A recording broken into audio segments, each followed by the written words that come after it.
Well, welcome to our favorite part of our show. You know, we always say it every week, but it's true. Food Adventures is it, and we told you that we have a special treat right outside of Santa Barbara in a town called Buellton called Industrial Eats. And thank goodness we had the owners with us, Janet and Jeff. We'd love you to tell us your story about how this came to be. I mean, we're in a little industrial park. We asked, why here? What was your answer?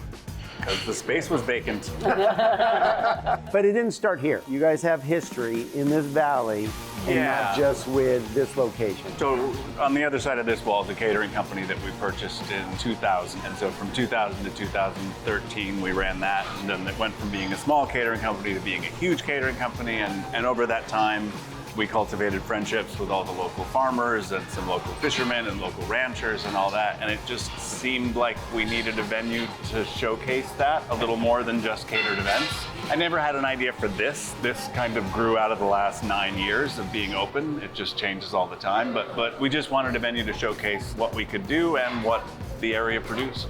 I think you just touched on one of the things that I love about this place, which is it does change all the time. Yeah. The menu changes all the time, the experience changes all the time, and you can change it. It doesn't have to be the same menu, it doesn't have to be the same thing.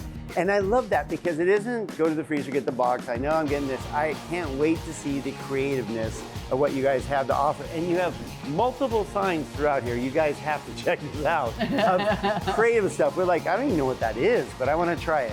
We're very lucky about where we are. The creativity comes from really the sources. So the creativity occurs after our purveyors have said, this is what I've got, this is what I caught today, this is what I grew this week. Another sort of interesting part of where the dishes come from, everything hot is in cast iron skillets in 2 pizza ovens. High heat, though. Quick. Very hot, very high. Yeah.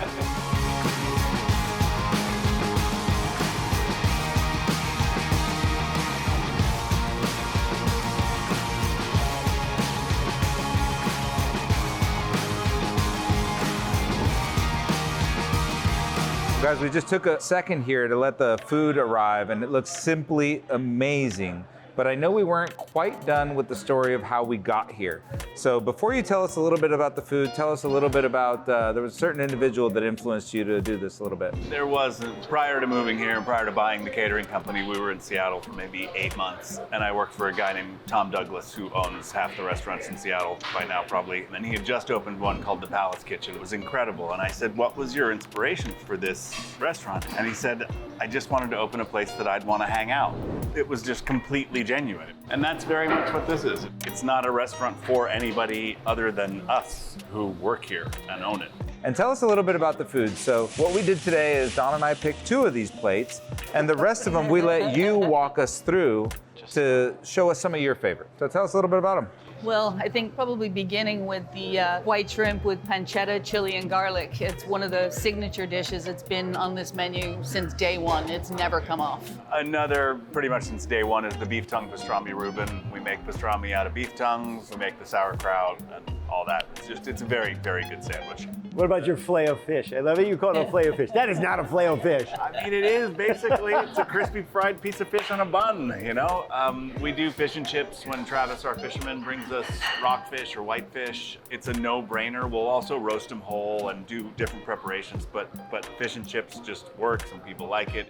I was here just 4 weeks ago, and I had this thing. This thing was amazing. I don't think I've ever had steak and tomatillo on a pizza, and today we're just raising it one level and putting an egg on it. We've been making the components for this pizza for over 20 years. Even before there was a restaurant, we used to make these little spent grain pizza crusts. The salsa is the salsa that the prep ladies in the kitchen would use for their lunch. And the skirt steak that we use, it was a marinade that I learned years ago. It's the fajita marinade from Hula Hands in the 80s.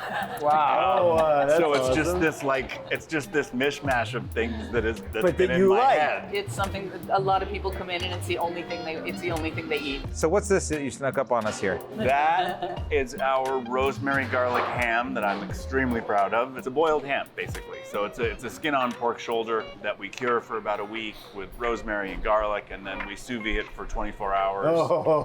You're speaking my language. That's stuff I do. I love my sous vide. And then you're talking my language in the middle. Yeah, that's more Don. Cod. I mean, that's a classic Japanese preparation of black cod, and black cod is really plentiful up and down the coast here. And we put it on miso cure and it's just broiled in the oven with little avocado and a seaweed cucumber dashi vinaigrette. It's a great dish. Look really at this simple. table though. This is like everybody that's watching. I'm sorry, you're not here.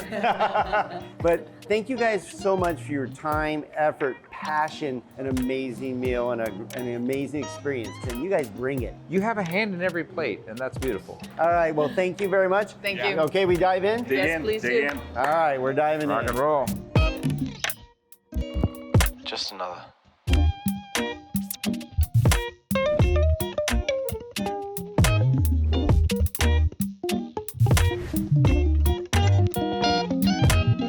We hope you enjoyed not just the amazing food here at Industrial Eat, but the story behind Jeff and Janet. We're actually gonna leave here full, Stuffed, But- not full. stuffed, and happy. And we're gonna head out and show you one of the most fun areas of Santa Barbara called the Funk Zone. One That's more right. spot on our way home. We gotta do it on the way home. So hang in there. Thank you for being part of Food Adventures, and we'll see you at the Funk Zone.